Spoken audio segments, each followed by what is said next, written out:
Check, check, check, check.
Hariom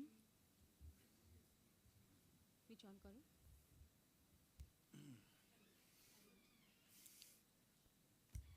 Hariom હવે કજે સોમયા વિદ્યા વિહાર અને સોમયા trust અને સંસ્કૃતિ વિહાર તરફથી આયોજિત 36મા જ્ઞાનયજ્ઞમાં સૌનું હાર્દિક સ્વાગત છે. સુજ્ઞ શ્રોતાઓ જે અનેક વર્ષોથી અહીં આવે છે એ સૌનું ખૂબ ખૂબ સ્વાગત છે. આજે આપણે કાર્યક્રમની શરૂઆત કેમ્પસ પ્રાર્થનાથી કરશું. તો આપણી જ વિદ્યાર્થીની હર્ષિતા દિવેકરને વિનંતી કરીશ કે તે કેમ્પસ પ્રાર્થના કહે. હર્ષિતા આવી જાઓ. Please stand up everyone and join your hands and close your eyes.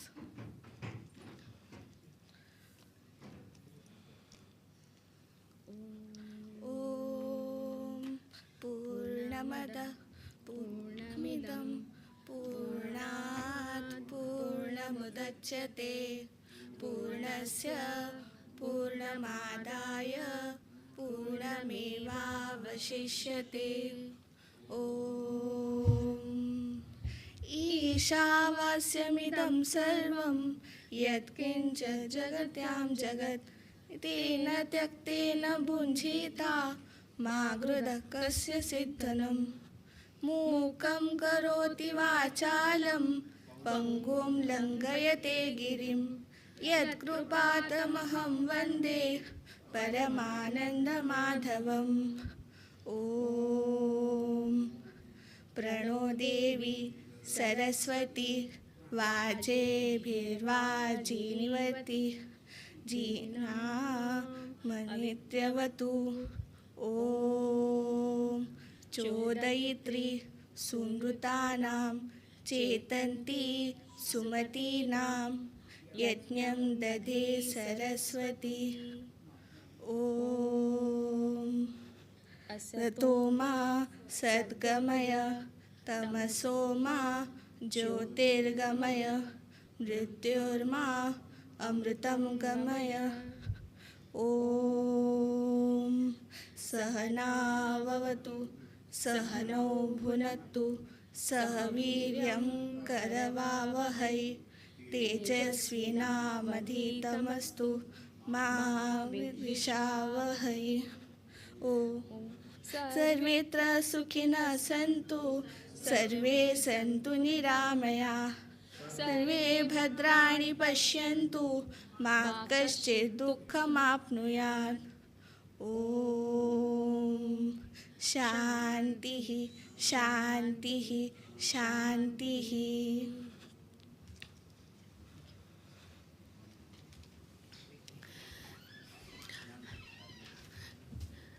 या देवी सितपङ्कजासनवरा आसीनक्षमालाकरा वीणाजङ्कृतिनष्टसर्वजडता स्मेरप्रफुल्लानना या वाक्यार्थपदप्रमाणविभवा या सर्वभाषात्मिका तां वाचम् अधिदेवता भगवतीं वन्दे सदा भारतीम्।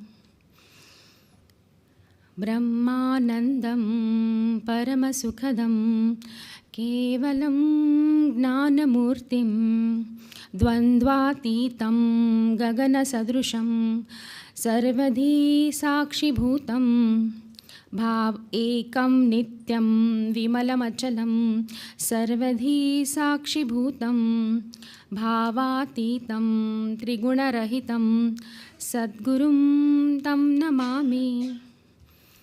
नमः सभाभ्यः सभापतिभ्यश्च नमो नमः। सर्वारम्भाः संस्कृतारम्भाः भवन्तु इति सोमय्या विद्याविहारस्य परम्पराम् अनुसृत्य किञ्चित् वच्मि। अद्य अतीव आनन्दस्य अवसरः यत् 36 वर्षेभ्यः अखण्डस्य अविरतस्य अस्य ज्ञानयज्ञस्य महद् आयोजने उपस्थिताः काट्कोपरनगरवासिनः ये सुसंस्कृताः सत्सङ्गलोलुपाः सन् उत्तमजनाः सर्वेषां भूयो भूयः स्वागतम्।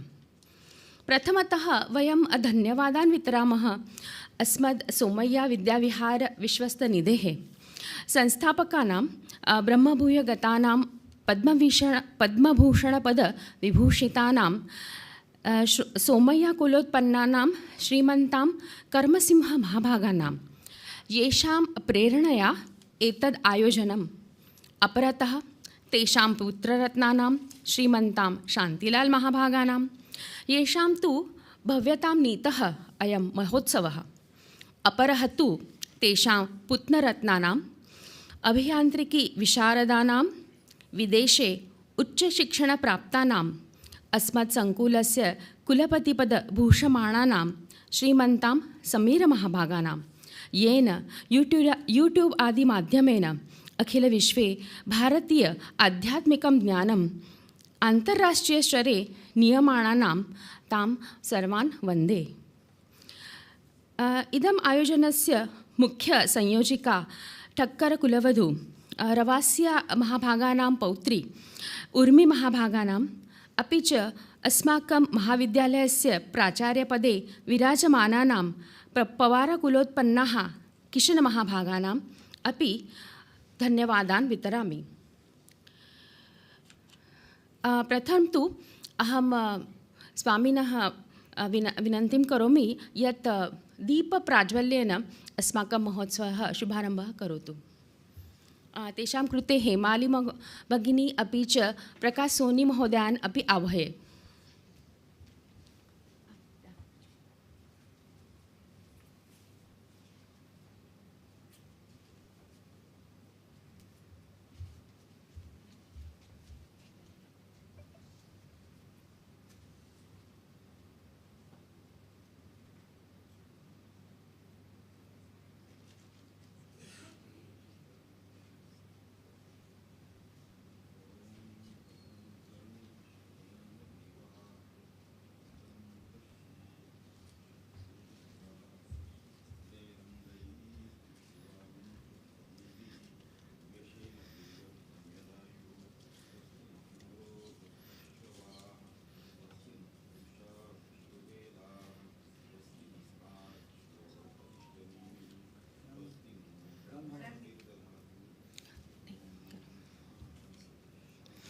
शुभं करोतु कल्याणम् आरोग्यं धनसम्पदां दीपज्योतिः नमोऽस्तु ते सर्वविघ्नोपशान्तये।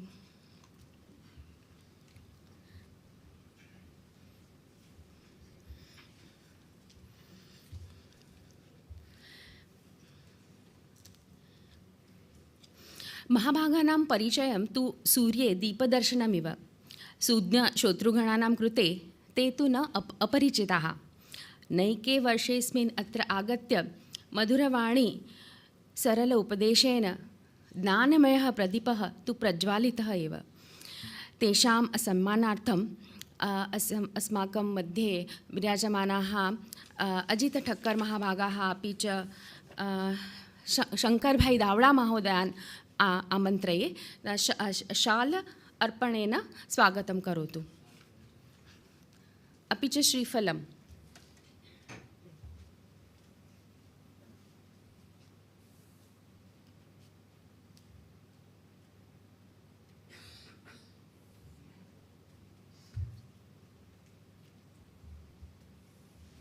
हरिओम।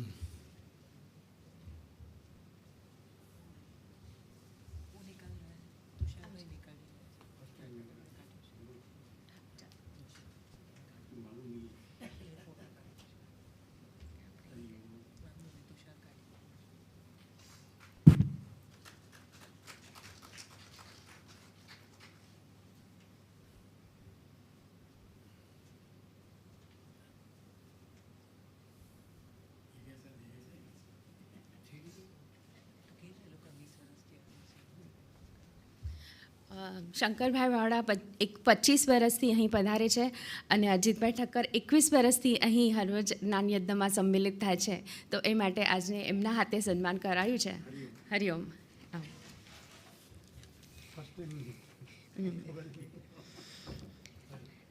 સ્વાત્માનં પરમાનંદસ્ય અંશં મન્યમાનાઃ તેષાં કૃતે વસુધૈવ કુટુંબકમસ્તિ. અસ્માકં મહદ્ભાગ્યં યત સંન્યાસમાર્ગેણ સ્વાત્માનમ અન્વેષમાણાઃ અસ્માનપી મોક્ષમાર્ગે નેષ્યન્તિ. ઉક્તમ ચ સતામ સંગઃ કથમપી પુણ્યેન ભવતિ.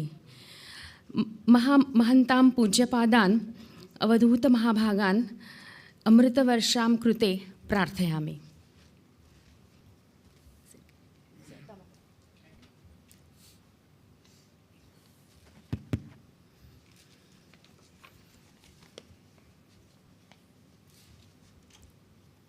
गुरुर्ब्रह्मा गुरुर्विष्णुः गुरुर्देवो महेश्वरः गुरु साक्षात् परं ब्रह्म तस्मै श्री गुरवे नमः.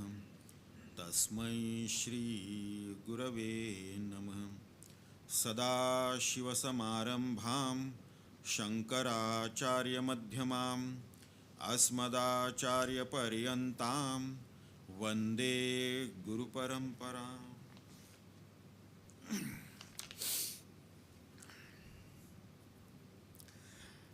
पिछले साल हम लोगों ने इस विषय पर विचार प्रारंभ किया. भगवान श्री कृष्ण के उपदेश मानवता के लिए.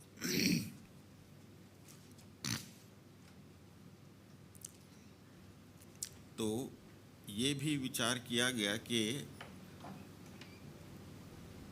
हजारों साल पहले जो उपदेश दिए गए थे, आज 21वें सदी में क्या वो लागू हो सकता है क्या? तो हजारों साल पहले जो मानसिक विकार थे, आज भी वही विकार है. काम, क्रोध, लोभ, मोह, मद, मात्सर्य वो तो तब भी थे, आज भी है. और अगर तब वो उपदेश दिए गए थे तो तब लागू हो सकता था, तो आज भी लागू होगा. इसलिए भगवान श्री कृष्ण को तो सारे मानवता के लिए उपदेश देना था. अर्जुन तो केवल एक निमित्त मात्र था. तो अर्जुन को निमित्त बनाकर जो है सारे मानवता के लिए उपदेश दे दिया. हम लोगों ने पिछले साल के सत्र में देखा था अर्जुन का विषाद, और फिर ये जो मानसिक तकलीफ हो गई अर्जुन को. अर्जुन तो बड़ा भाग्यवान था. श्री कृष्ण से बढ़कर उससे बढ़िया कौन साइकेट्रिस्ट हो सकता है. तो उन्होंने तो उनके मानसिक विकार को ठीक कर दिया, युद्ध के लिए तैयार किया. विषादग्रस्त हो गया था. और फिर उन्होंने जो है दूसरे अध्याय से उपदेश देना शुरू कर दिया.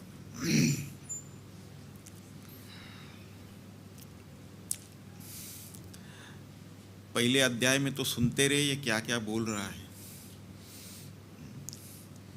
और फिर सुनने के बाद में फिर दूसरे अध्याय में उन्होंने कहा कुतस्तम कश्मलमिदम विषमे समुपस्थितम अनार्यजुष्टम अस्वर्ग्यम अकीर्तिकरम अर्जुन. हे अर्जुन, ये कहाँ से उपस्थित हो गया? ये कश्मल केवल मल नहीं, ये कश्मल है, मतलब घना है ये मल। ये भूसा कहाँ से भरा हुआ है? अब ये श्री कृष्ण ने जब ये प्रश्न किया, ये जिज्ञासा होकर प्रश्न नहीं किया कहाँ से आया है।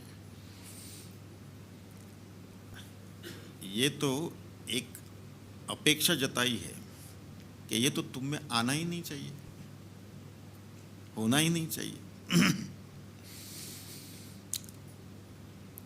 ये कश्मल, क्योंकि अर्जुन तो कह रहा था कि हम तो युद्ध नहीं करेंगे, हमारे ही सब सामने हैं, पूजा के योग्य भीष्म पितामह द्रोणाचार्य वगैरह, इनकी हत्या हम कैसे करें। अच्छा, ये अर्जुन को पता नहीं था कि सामने वाले खेमे में कौन कौन होंगे युद्ध शुरू करने के पहले। 13 साल से उसकी तैयारी कर रहे थे, तब पता नहीं था सामने वाले खेमे में कौन होगा। केवल जब रथ उसके सामने स्थापित कर दी, सेनयोर उभयोर मध्य रथम स्थापयमेच्युत, और श्री कृष्ण ने सीधे वहीं पर जाके खड़ी कर दी जहाँ पे भीष्म पितामह द्रोणाचार्य थे। ये है इनके साथ में युद्ध करना है। तो सब पता था, अचानक ये कैसे आ गया। कुतस्त्वं कश्मलम इदम विषमे समुपस्थितम। और ऐसे अवसर पर जब दोनों तरफ से जो है शंखवादन हो चुका है और सभी ने हथियार उठा चुके हैं, और अब कहते हो कि हमें युद्ध नहीं करना है, हमें संन्यास लेनी है, जंगल में जाके तप करेंगे। अच्छा, तो ये अनार्य है, ये आर्य के शिष्टाचार के विरुद्ध है, और इससे कोई स्वर्ग की प्राप्ति भी नहीं होगी, इससे कोई तुमको कीर्ति भी नहीं मिलेगी। अगर ये सोच रहे हो कि हमने युद्ध रोक कर जो है हजारों लोगों की जानें बचाई है, हजारों स्त्रियों को जो है विधवा होने से बचाया है, बच्चों को जो है अनाथ होने से बचाया है, तो इससे जो है आपकी कीर्ति बढ़ेगी नहीं। क्योंकि अधर ये तो धर्म युद्ध था, अधर्म के विरुद्ध था। युद्ध न करना अधर्म के विरुद्ध, अधर्म का विरोध न करना मतलब जो अधर्म कर रहे हैं उसको तो प्रोत्साहन और मिलेगा, और बढ़ेगी अधर्म, तो वो तो और भी करेगा। तो बोले इससे तो कीर्ति तो मिलेगी नहीं। इसके लिए क्षत्रिय होने के कारण ये तो तुम्हारा कर्तव्य है कि अधर्म के विरुद्ध जो है युद्ध करना है, उसका विरोध करना है। तो इससे कीर्ति कोई प्राप्त नहीं होगी। इस प्रकार से जो है हमने पिछले साल के सत्र में देखा, ये वैदिक परंपरा में ये कहा जाता है कि सर्वोच्च ज्ञान पहले दे देते हैं। सर्वोच्च ज्ञान पहले दे देते हैं इसलिए क्योंकि जो अगर कोई अति उत्तम या उत्तम अधिकारी बैठा हो तो उसको बोध हो जाएगा और वो निकल जाएगा। मतलब नर्सरी क्लास की किताब से शुरू नहीं करते, पीएचडी लेवल तक का सर्वोच्च पहले दे देते, तो अति उत्तम अधिकारी कोई होगा उसको तो बोध होगा, वो निकल जाएगा, उसको आखिर तक बैठने की ज़रूरत नहीं। तो ये सांख्य योग जो दूसरा अध्याय है उसमें जो है उसमें तो ज्ञान भी है, कर्म भी है, ध्यान भी है, सब कुछ है उसके अंदर। तो ये जो है ये दूसरा अध्याय जो सांख्य योग है, ये सबसे महत्व का अध्याय है भगवद गीता का। तो सर्वोच्च ज्ञान दे दिया। मृत्यु के बारे में आप अगर सोच रहे हो तो ये मृत्यु तो जो है ये सत्य नहीं है। मृत्यु तो शरीर का होता है, पंचमहाभूत से बना हुआ, वो तो आते जाते रहता है। अब भगवान श्री कृष्ण ने तो अर्जुन से कहा था ऐसे कई जन्म हो चुके हैं, हम सब जानते, तुम नहीं जानते। इसलिए जो मरेगा वो फिर से उसका जन्म होगा, उससे भी दुखी होने की जरूरत नहीं। तो इस प्रकार से जो है अर्जुन को समझाने का प्रयास कर रहे भगवान श्री कृष्ण, ये ज्ञान देकर। वो ज्ञान हमारे भी लिए भी लागू होता है। और फिर एक मुख्य बात पर आते हैं, क्योंकि अर्जुन क्षत्रिय है, उसकी कर्म भूमि जो है वो तो युद्ध भूमि है, तो अपने कर्तव्य से भाग नहीं सकता। कर्तव्य कर्म तो करना ही करना है, इससे तो भाग नहीं सकता, इससे छुटकारा नहीं है। इस विषय में जो है, अब इस श्लोक को जो है इस दूसरे अध्याय के सबसे बढ़िया, सबसे महत्व का, जिसको चरम श्लोक कहते हैं, वो 47वां श्लोक है। कर्मण्येवाधिकारस्ते मा फलेषु कदाचन मा कर्मफल हेतुर्भुः मा ते अस्तु कर्मणि। तो जो है इसमें, इस पर आज हम विचार प्रारंभ करते हैं। ये कर्म जो है, कर्मण्येवाधिकारस्ते मा फलेषु कदाचन मा कर्मफल हेतुर्भुः मा ते संगोस्त्व अस्तु कर्मणि। अब यहाँ पर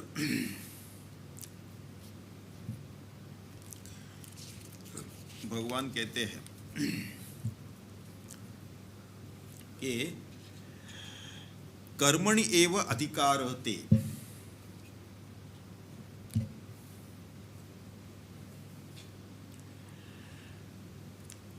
आपका अधिकार जो है कर्म के ऊपर है। कर्मणि एव, तो कर्म ठीक से करना आवश्यक है।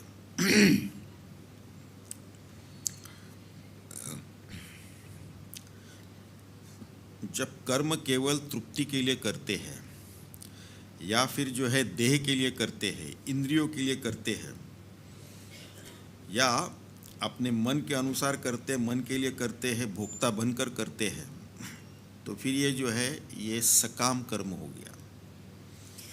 कर्म भी अनेक होते हैं, कर्तव्य कर्म है, नित्य कर्म है, नैमित्तिक कर्म है, सकाम कर्म है, निष्काम कर्म है, कर्तृत्व अभिमान रहित कर्म है।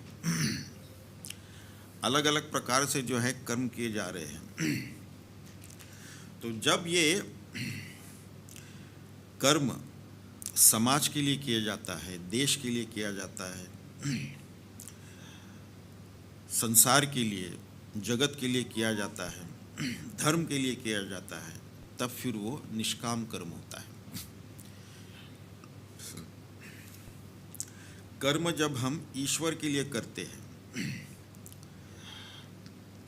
या उसके लिए जिसमें ईश्वर का भाव हमने रखा है, किसी संत महात्मा सद्गुरु के लिए भी करते हैं, वो भी निष्काम कर्म में ही गिना जाता है। तो जो समष्टि के लिए भले के लिए जब हम कर्म करते हैं, तो उसको निष्काम कर्म कहते हैं। तो अलग अलग प्रकार के कर्म हैं। कर्म तो हम अंतःकरण शुद्धि के लिए भी करते हैं, अंतःकरण हमारा शुद्ध हो, वो तो निष्काम कर्म से ही शुद्ध होता है। और यज्ञ के भाव से कर्म करे। अभी भगवान श्री कृष्ण ने अर्जुन को यही कहा, युद्ध करो तो उसको एक यज्ञ समझो और उस भाव से इसको कर्म करो, तो फिर क्या होगा, इस युद्ध में हजारों लोगों को मारने का पाप नहीं लगेगा। तो एक यज्ञ के रूप में करिए, इससे बंधन नहीं बनेगा, इसलिए फिर पाप नहीं होगा। कर्म कोई भी हो, ये पवित्र है कि अपवित्र है, ये कैसे इसका निर्णय लिया जा सकता है। वास्तव में जो है परम सत्य में कोई पवित्र अपवित्र ऐसा कुछ नहीं है, पाप पुण्य ऐसा कुछ है ही नहीं। ये निर्णय कैसे लिया जाता है, एक कर्म ये पुण्य कर्म है, एक कर्म जो है पाप कर्म है, ये तो इस पर निर्भर होता है। ये कर्म कहाँ किया जा रहा है, किस समय पर किया जा रहा है, किस पर किया जा रहा है, किस उद्देश्य से किया जा रहा है, इससे जो है ये निर्णय लिया जा सकता है कि ये पुण्य कर्म है, ये अच्छा कर्म है, ये धार्मिक कर्म है, या फिर ये अधार्मिक है, ये पाप कर्म है। जैसे कि उदाहरण हम लेते हैं, सीमा पे हमारे सेना है और वो सीमा की रक्षा करते हैं। उनका कर्तव्य है कि सीमा पार से कोई अपने देश में कोई घुसे नहीं, और ऐसा कोई वहाँ से कोई आ रहा है तो कोई आक्रमण करने आ रहा है सामने से, तो उसका कर्तव्य है कि आने वाले को मारना। तब जब वो सीमा पार से आने वाले को मारता है, ये फौजी, ये सैनिक वहाँ पे खड़े रह के मारता है, तो ये जो मार रहा है ये पुण्य कर्म है कि ये पाप कर्म है? तो ये तो हत्या ही है, ये हत्या कर रहा है वहाँ पर, लेकिन ये उसका कर्तव्य है, तो ये तो पुण्य कर्म में आएगा। ये उसका धर्म है कि देश की रक्षा करना। इसके लिए जो भी शत्रु वहाँ से सीमा पार से आएगा, आक्रमण करने आएगा, तो उसको मारना। अब यही सैनिक जो है छुट्टियों में घर आता है, अपने गांव आता है और पड़ोसी से झगड़ा मोल लेता है और गुस्से में आके अपनी बंदूक निकाल कर उसको मार देता है। अब हत्या तो उसने सीमा पार किया था, उसको शौर्य चक्र भी मिला था। अब यहाँ पे भी हत्या किया है, अब उसको शौर्य चक्र नहीं मिलेगा, अब हो सकता है उसको फांसी की सज़ा हो जाए। हत्या तो दोनों तरफ हुए है, कर्म वही है, परंतु जगह कहाँ कौन सी है, कौन सा समय है, किस संदर्भ में हो रहा है, किसके ऊपर हो रहा है, ये सारे निर्णय लेने पड़ते हैं। तब किसी कर्म को पुण्य कर्म या धार्मिक कर्म कहते हैं, किसी को जो अधार्मिक कहते हैं। एक ही कर्म किसी अलग संदर्भ में किसी अलग उद्देश्य से किया जाए तो वो पुण्य कर्म हो गया, धार्मिक कर्म हो गया, और वही कर्म किसी दूसरे स्थान पर, दूसरे समय पर, किसी दूसरे व्यक्ति पर, किसी दूसरे उद्देश्य से किया जाता है, तब फिर वो जो है अधार्मिक भी हो सकता है। इसीलिए पाप पुण्य का कोई ठीक से निर्णय नहीं ले सकते, वो बहुत सारी चीज़ों पर जो निर्भर होता है। तो कर्मणि एव अधिकारहते, तो बहुत सारी चीज़ों पर है। इसीलिए जो है कर्म का सिद्धांत केवल मनुष्य के लिए है, प्राणियों के लिए नहीं है। प्राणियों की योनि जो है वो भोग योनि है, उसमें केवल भोग हो सकता है। तो जो भी प्राणियों के योनि में होता है उनका भोग होता है, और उनके प्रकृति के हिसाब से जो है उनका जीवन चलता है। वो इंस्टिंक्ट से जीते हैं, उनकी प्रोग्रामिंग वैसे हो चुकी है, वैसे जीते हैं। उनके कर्म, वो जो कुछ भी करते हैं उसमें धर्म अधर्म उत्पन्न नहीं होता। एक चूहा बिल बनाता है, बिल बनाने में कोई धर्म उत्पन्न नहीं होता। एक बिल्ली जो है उस चूहे को मारकर उसको खा जाती है, तो बिल्ली जब चूहे को मारकर खा जाती है उसमें कोई अधर्म उत्पन्न नहीं होता। एक कुत्ता जो है अपने मालिक को बचाता है, तो ये मालिक को बचाने से कुत्ते के कर्म में जो है कोई धर्म उत्पन्न नहीं होता। उसको जैसी ट्रेनिंग दी जाती है, जैसे संस्कार दिए जाते हैं, वैसे वो करता है। तो मामला ये है कि कौन से कर्म कैसे करने चाहिए, इसका जो है ठीक ठाक जो है ध्यान होना ज़रूरी होता है। नहीं तो कर्म तो हम करते हैं, पता नहीं रहता, लेकिन ज़्यादातर जो है उसके पीछे हमारा स्वार्थ भी होता है। कोई कर्तव्य होते, कोई नित्य कर्म होते, नैमित्तिक कर्म होते, वगैरह वगैरह। विहित कर्म करना जो है वो धर्म है, और निषिद्ध कर्म करना वो तो अधर्म है, वो पाप हो जाता है। जो हमारे शास्त्रों ने जो है निषिद्ध कर्म बता दिए हैं उसको तो करना नहीं चाहिए। और ये विधि निषेध जो होता है वो केवल मनुष्य के लिए, प्राणियों के लिए नहीं है। तो इसमें जो है 3 प्रकार के प्राणी होते हैं। एक को कहते ऊर्ध्व स्रोत। ऊर्ध्व स्रोत क्या है? जो नीचे से जो है अपना पोषण लेते हैं और ऊपर की तरफ बढ़ते हैं, जैसे सारे पेड़ पौधे होते हैं, ऊर्ध्व स्रोत। दूसरे होते हैं तिर्यक स्रोत। तिर्यक स्रोत में सारे प्राणी आते हैं, चिड़िया भी आ जाती है, सांप वगैरह भी आ जाते हैं, मछलियाँ आ जाती है, 4 पैरों वाले जानवर भी आ जाते हैं। तिर्यक स्रोत जो आगे से खाते पीछे की तरफ बढ़ते हैं।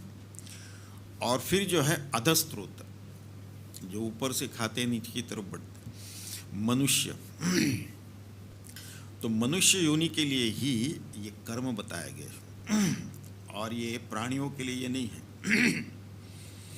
वो तो जो है, क्योंकि मनुष्य को बुद्धि दी गई है। अभी तिर्यक योनि में आप देखिए, सर और फिर जो है हृदय और फिर पेट और प्रजनन की इंद्रियां, तीनों चारों जो है एक ही लाइन में होते हैं, एक ही प्रकार होते हैं। उसमें कोई विवेक नहीं, इसमें कोई भेद नहीं है। और मनुष्य तो 2 पैरों पर खड़ा है, इसलिए बुद्धि सबसे ऊपर है, उसके बाद में हृदय मन है, तो बुद्धि के लिए सबसे उच्च स्थान है। फिर बाद में भावना है, फिर पेट है, भूख वगैरह, फिर प्रजनन की इंद्रियां है। तो प्रायोरिटी सबसे ज़्यादा जो है बुद्धि को है, और प्रजनन की इंद्रियां अंतिम में है। लेकिन संसार में ज़्यादातर जो है शीर्षासन में है, तो प्रायोरिटीज बदल जाती है। तो इसको चाहिए कि हम बुद्धि को ज़्यादा मूल्य दें, उसका स्थान सर्वोच्च है। हम विवेक बुद्धि से विचार कर सकते हैं। मनुष्य विचार करके कर्म कर सकता है, मनुष्य संशोधन कर सकता है, नए नए जो है इन्वेंशंस कर सकता है, वगैरह वगैरह। वो प्राणियों में नहीं है। एक चिड़िया हजारों साल पहले जैसे अपना घोंसला बनाती थी, आज भी वैसे ही घोंसला बनाती है, क्योंकि उसकी प्रोग्रामिंग वैसे ही है। हजारों साल पहले वो चिड़िया वैसे ही घोंसला बनाती है, आज भी वैसे ही बनाती है। हजारों साल पहले मनुष्य कैसे घर बनाता था या गुफा में रह रहा था, आज कैसे रह रहा है, मल्टी स्टोरी बिल्डिंग में, लिफ्ट वाली बिल्डिंग है, एसी है, वगैरह वगैरह। तो ये विचार करके मनुष्य संशोधन करके प्रगति करता है अलग अलग तरीके से। इसलिए कर्म का कर्तव्य जो है, कर्म केवल मनुष्य के लिए है, अन्य प्राणियों के लिए नहीं है। उनकी प्रोग्रामिंग हो चुकी, उसके हिसाब से वो चलते हैं। तो मनुष्य जो है बौद्धिक स्तर पर प्रगति कर सकता है। इसलिए ये ज़रूरी है कि हमको विचार करके कर्म करना चाहिए। कर्मणि एव अधिकारहते। अगर हमने विचार करके कर्म नहीं किया, बुद्धि के स्तर पर हमको विचार करना चाहिए, हमने कर्म नहीं किया, तो फिर क्या है, हम फिर से जो है ये 84 लाख योनियों में फिर से गिर सकते हैं। ये समस्या है, क्योंकि किसी भी चीज की अस्तित्व जो है ये 3 स्तर पर होता है। सद्भाव, चिद्भाव और आनंद भाव। निर्जीव वस्तु है, उसमें केवल परम सत्य का सद्भाव ही है। वनस्पतियों में सद्भाव और थोड़ा सा चिद्भाव है, प्राणियों में सद्भाव और पूर्ण चिद्भाव है, और मनुष्य, केवल मनुष्य में ही जो है सद्भाव, चिद्भाव और आनंद भाव है। इसीलिए जो है ये जो परम सत्य जो है वो सभी से व्यक्त हो रहा है। निर्जीव वस्तुओं में, क्योंकि परम सत्य तो सर्वव्यापी है, निर्जीव वस्तुओं में भी परम सत्य है। वनस्पतियों में है, प्राणियों में है, मनुष्य में है, हर चीज़ में परम सत्य। परम सत्य के अलावा और कुछ है ही नहीं। उससे अलग होकर किसी चीज़ की कोई सत्ता हो नहीं सकती, किसी चीज़ की अस्तित्व ही नहीं हो सकती। तो इसीलिए जो है ये केवल मनुष्य में तीनों स्तर पर जो है ये व्यक्त होता है, सद्भाव से भी, चिद्भाव से भी, आनंद भाव से भी। इसीलिए जो है हम योजना करके भी नए नए कर्म कर सकते हैं, नए नए प्रकल्प हम कर सकते हैं, हम प्रोजेक्ट कर लेते हैं। तो इसके लिए केवल मनुष्य को ही अधिकार है। इसके लिए यहाँ पर कहा गया कर्मणि एव अधिकारहते, मनुष्य के लिए एव। और फिर जो दूसरा जो आता है मा फलेषु कदाचन, फल में तो कदापि नहीं। अब ये जब सुनते हैं तो थोड़ा सा विचार अलग अलग समझ आ जाती है हमको। अच्छा, कर्म पर हमारा अधिकार है और मा फलेषु कदाचन, कदापि फल पर कभी भी नहीं, इसका क्या मतलब है? अच्छा, हम कहीं पर नौकरी करते हैं, 1 महीना मेहनत करने के बाद में, नौकरी करने के बाद में तो उसका फल स्वरूप हमको वेतन मिलेगा, क्या उस वेतन पे हमारा अधिकार नहीं है? मा फलेषु कदाचन, ये क्या बात है? और कुछ होशियार तो ऐसे भी सोचेंगे ना, अच्छा हमारे अच्छे कर्म के फल पर हमको अधिकार नहीं है, उसका मतलब हमारे बुरे कर्म के फल पर भी हमारा अधिकार नहीं होगा, मतलब वो हमको भोगना नहीं पड़ेगा। मा फलेषु कदाचन, तो मामला ये है, इसको भी ठीक से समझना चाहिए कि भगवान ने ऐसे क्यों कहा है मा फलेषु कदाचन, फल पर हमारा अधिकार नहीं है। तो अधिकार केवल कर्म पर है, फल पर नहीं है। और फल जो है, समझ लीजिए कि हमको फल पर अधिकार होता, तो हम अपने आप को जो है मनचाहा फल ही अपने आप को देते। अधिकार होता हमको, जो है फल पर अधिकार होता। अब ये जो है, यहाँ पे एक चीज समझनी जरूरी है, फल बहुत सारी चीजों पर निर्भर होता है। 2 व्यक्ति एक ही प्रकार का व्यापार करते हैं, जरूरी नहीं है कि दोनों का एक ही जैसा व्यापार चले। किसी का बहुत अच्छा चलता है, किसी का ठीक ठाक चलता है, किसी का चलता ही नहीं है। ये तीनों भी एक ही प्रकार के व्यापार कर रहे हैं। क्या बात है? तीनों भी एक ही प्रकार से जो है मेहनत भी कर रहे हैं, लेकिन ये नहीं चलता ऐसे। आगे चलते हैं, 2 विद्यार्थी उत्तीर्ण हो जाते हैं, एक ही प्रकार के विषय में जो उत्तीर्ण होकर जो है निकलता है, विद्यापीठ से निकलता है, और दोनों एक ही प्रकार के काम करते हैं, अलग अलग कंपनी में काम करते हैं, एक ही प्रकार का काम करते हैं, एक ही प्रकार के विषय का अध्ययन किया है, लेकिन एक का जो है 30 लाख का पैकेज है, दूसरे का 10 लाख का है। एक ही विषय में उत्तीर्ण किए हुए हैं, एक ही प्रकार के भी काम कर रहे हैं, लेकिन जो है एक को तो 30 लाख का पैकेज मिला है, दूसरे को 10 लाख का मिला है। क्या बात है? तो अगर मुझे अपने आप को फल देने का अधिकार होता तो मैं अपने आप को हमेशा अच्छा ही फल देता। कोई भी ये नहीं चाहता कि मुझे वृद्धावस्था आए, कोई बीमारी आए, क्या मृत्यु आए, तो ये नहीं चाहता। अगर ये मेरे हाथ में होता तो मैं कभी मुझ में वृद्धावस्था आने ही नहीं देता, किसी भी बीमारी को आने ही नहीं देता, मृत्यु भी आने ही नहीं देता, अगर ये अधिकार मुझ में होता। अब देखते हैं कि फल जो है एक ही प्रकार के काम करने वालों को नहीं होता। अब किसान है, किसान जो है वो हल जोतता है अपनी खेती में, और पहली बारिश होने से जो है बीज भी जो है उसके अंदर डालता है। उसके बाद में उसको बहुत सारी चीज़ों पर निर्भर होना पड़ता है।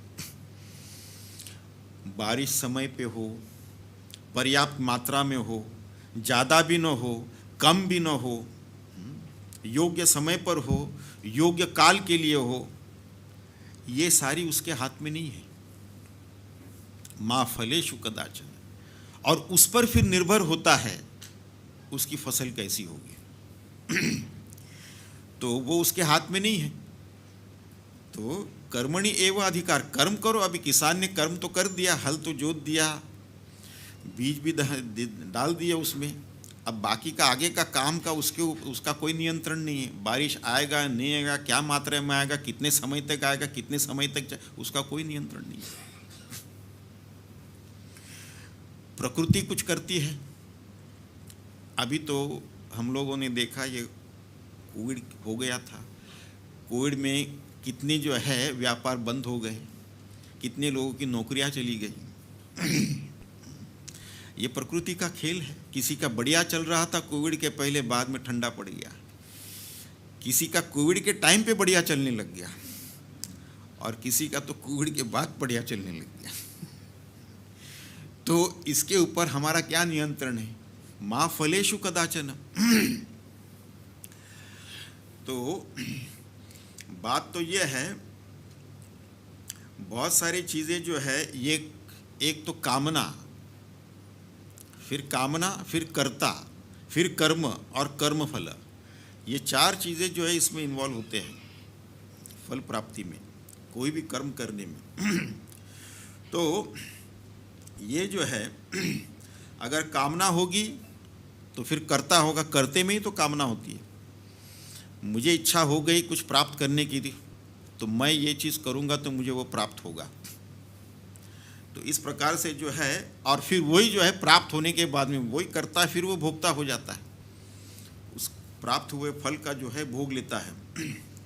अगर कामना ही नहीं हुई तो फिर कर्ता भी नहीं होगा, फिर कर्म भी नहीं होगा, फिर फल भी नहीं होगा। तो फिर अगर कामना नहीं हुई तो फिर फल कहाँ जाएगा? क्योंकि कर्म अगर किया है तो फिर फल तो उत्पन्न करेगा ही, और फल उत्पन्न करेगा तो वो तो किसी को जाना ही चाहिए, या तो फिर जो है कर्ता को जाता है, लेकिन अगर कर्ता भाव नहीं है तो फिर किसको जाएगा? देखिए संत महात्मा कितने हो गए। संत महात्मा, उनको आत्मबोध होने के बाद भी उन्होंने कर्म छोड़ा नहीं, कर्म तो फिर भी करते थे, उनको ज़रूरत नहीं थी फिर भी करते थे।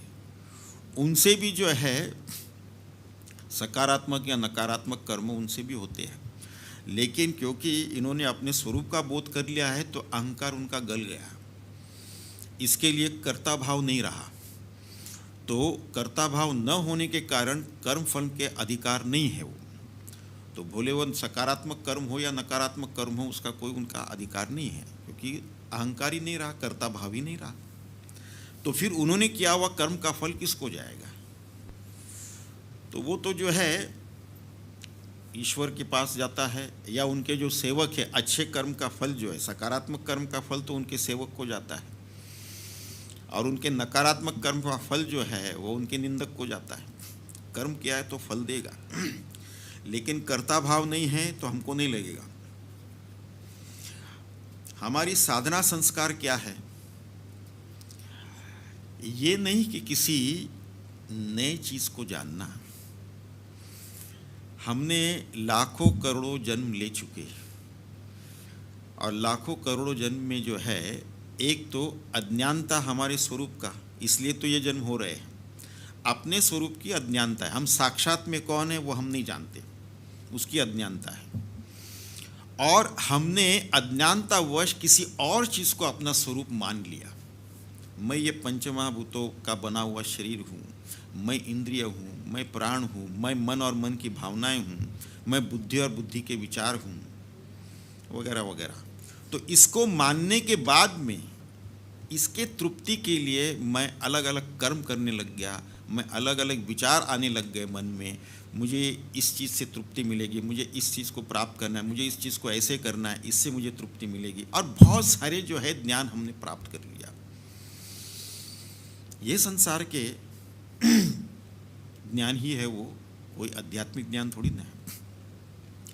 तो लाखों करोड़ों जन्मों में जो हमने प्राप्त किया हुआ है, आध्यात्मिक साधना में जो है उसको साफ करना है, उसको इकट्ठा नहीं करना है। और बहुत सारे तो हम इकट्ठा कर चुके हैं, अब धीरे धीरे उसको साफ करना है। उसी को जो है ये साधना संस्कार कहते हैं।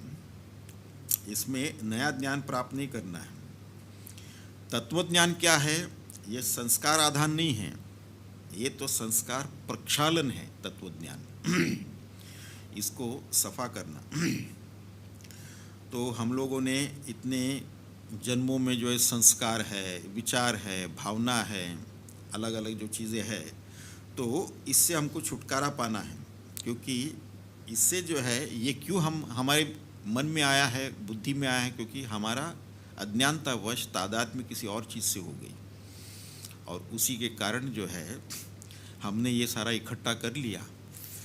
आध्यात्मिक साधना बोले तो सफाई का काम है। आत्मा कहीं ऐसे आता नहीं, वो तो परम तत्व तो हम अभी भी है, लेकिन उसके ऊपर जो धूल जमा हुआ है लाखों करोड़ों जन्म का, उसको ही साफ करना है। आईना है कमरे के अंदर, 20 साल कमरा बंद था, अब उस आईने के ऊपर इतनी सारी धूल जमा है, नहीं तो आईने के सामने आते ही हमारा प्रतिबिंब नजर आता था। 1 आध 2 महीने की धूल हो तो तुरंत साफ हो जाता है, कई सालों की हो तो साफ नहीं होता, उसमें मेहनत लगती है। तो आध्यात्मिक साधना ये सफाई कर्मचारी का काम है। आत्मा तो हम है ही, परम सत्य तो हम है ही। भगवान और जीव में फर्क क्या है? भगवान जानते हैं कि हम भगवान हैं, जीव जानता नहीं कि वो भगवान है। भगवान जानता है कि हम परम सत्य है, जीव जानता नहीं कि वो परम सत्य है। यही भेद है और कोई भेद नहीं है। तो ये जो है हमने जमा करके रखे हुए हैं। तो अंतःकरण शुद्धि के लिए जो है कर्म करना है, आत्मबोध के लिए करना है। तो जब हम कोई भी कर्म करते हैं अंतःकरण शुद्धि के लिए, आत्मबोध के लिए करते हैं, तो उससे जो है कर्म बंधन नहीं बनता। फल का अर्थ क्या है? अहम सुखी अहम दुखी, मैं सुखी हूँ मैं दुखी हूँ, ये फल है। कर्म किया हमने, अपने मनचाहा फल मिला तो हम सुखी हैं, मनचाहा फल नहीं मिला तो दुखी हो गए। तो यही जो है कर्म का फल है। ये कर्म का कार्य है, कर्म का फल है, इसी को कहते हैं। तो फिर क्या करना है? हमको जो है तादात्म्य नहीं करना है। ये जो है कर्म से, कर्ता से, कामना से, कर्म फल से तादात्म्य जब हम करते हैं तब हमको दुख होता है। अहम सुखी अहम दुखी, ये तादात्म्य नहीं करना है। हम तो केवल जो है अधिकारी है कर्म के। जीव को कर फल देने का अधिकार नहीं है। फिर फल देने का अधिकार किसको है? फल देने का अधिकार ईश्वर को है। जो सृष्टि के संचालक है उन्हीं को फल देने का अधिकार है। जीव को कर्म करने का अधिकार है। फल तो हम भोगेंगे, फल तो हमको मिलेगा अवश्य। कर्म किया है, अच्छा हो या बुरा हो, फल तो मिलेगा हमको अवश्य। 1 महीना हमने नौकरी की है तो उसका वेतन के रूप में फल तो मिलेगा अवश्य, उसमें तो कोई दो राय नहीं है। वो फल हम भोगेंगे भी, लेकिन फल देने का अधिकार जो है वो ईश्वर को है। किस प्रकार का फल इनको मिलना चाहिए वो अधिकार जो है, जैसे हमने पहले बताया, 2 व्यक्ति एक ही प्रकार का काम कर रहे, एक ही प्रकार का व्यापार कर रहे हैं, कि दोनों को समान तरीके का फल नहीं मिलता। तो फल देने का अधिकार तो ईश्वर को है। अगर हम में होता फल देने का अधिकार, हम में ही होता, तो हम तो हमेशा अच्छा ही फल देते अपने आप को। पुण्य कर्म हम कम करते हैं या करते नहीं हैं, और हमसे गलती हो जाती है, नकारात्मक कर्म होते हैं, लेकिन उसका फल हम नहीं चाहते। भोगेगा कौन वो, लेकिन हो तो गया है। तो इसलिए जो है अशुभ कर्मों का फल तो हम नहीं चाहते, जिसका परिणाम जो है वो दुख ही रहता है। इसलिए कर्म के इच्छा से, कामना से जो है फल प्राप्ति नहीं होती। कर्म करिए, जीव को जो है कर्म करना चाहिए। फिर ईश्वर बहुत सारी चीज़ों पर निर्भर होता है। ईश्वर को ही अधिकार है फल देने का, वो दे देंगे फल।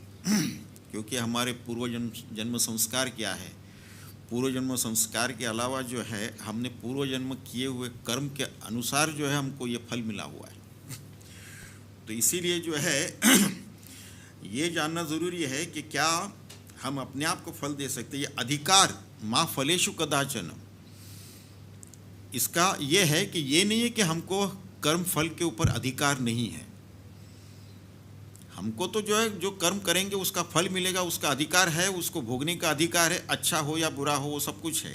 फल देने का अधिकार, यहाँ पे उद्देश्य जो है फल देने का अधिकार। कर्म करने का अधिकार हमको है, फल देने का अधिकार ईश्वर को, जो सृष्टि के संचालक है, समष्टि के संचालक है, उन्हीं को अधिकार है। क्योंकि उनके पास में हमारा पूरा अकाउंट बैलेंस है, संचित कर्म में क्या क्या है, प्रारब्ध कर्म क्या हुआ है, आगामी कर्म में क्या है, वो सारा उनके पास में हिसाब किताब है। तो वो तय करेंगे, अच्छा इन्होंने ऐसा कर्म किया है तो कैसा फल मिलना चाहिए इनको। तो उसके हिसाब से कर्म फल मिलेंगे। 2 व्यक्ति 4 व्यक्ति एक जैसा कर्म करते हैं, एक जैसा अभ्यास किया हुआ है, सब कुछ करते हैं, लेकिन देखो फल में तो अंतर होता है, एक जैसा फल नहीं मिलता सबको। तो इसीलिए जो है भगवान कहते कदाचन, कदाचन मतलब कभी भी नहीं। उसका अधिकार जो है, फल देने का अधिकार जीव को नहीं है, कभी नहीं है। तो केवल जो है फल पर है, फल भोगने पर है, अधिकार तो देने का तो भगवान को ही है। अगर ऐसा होता तो हम कभी भी अपने आप को जो है पाप कर्म नहीं देते। इस प्रकार से इसके आगे की जो बात है हम अगले सत्र में करेंगे। ये एक गहन विषय है। ये श्लोक जो है, ये जो 47वां श्लोक जो है, ये बहुत गहन है, बहुत अहम है। इसको समझना बहुत ज़रूरी है। तो इसी के ऊपर जो है हम आगे विचार बढ़ाएंगे अगले सत्र में। ओम पूर्णमदः पूर्णमिदं पूर्णात् पूर्णमुदच्यते पूर्णस्य पूर्णमादाय पूर्णमेवावशिष्यते। ओम शांति शांति शांति। हरि ओम। श्री गुरुभ्यो नमः। हरि ओम।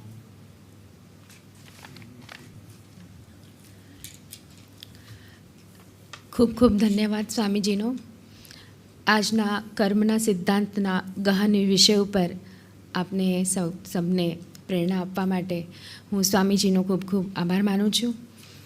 આ સાથેનું આ સત્ર અહીં સમાપ્ત કરતાં પહેલાં આ પછીનું જે સત્ર છે એમાં શાસ્ત્રીજી અવિનાશભાઈ આવશે, જે યોગ ઉપર આપણને સર્વને માર્ગદર્શન આપશે, જે ઉમાનંદજીના પરમ શિષ્ય છે.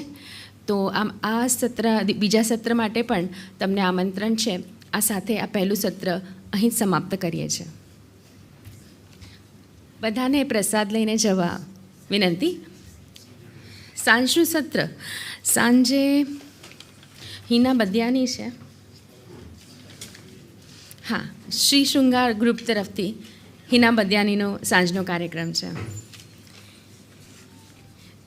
ટીકું લઈને જવાનું છે. પ્રસાદ સ્વામીજી આપશે.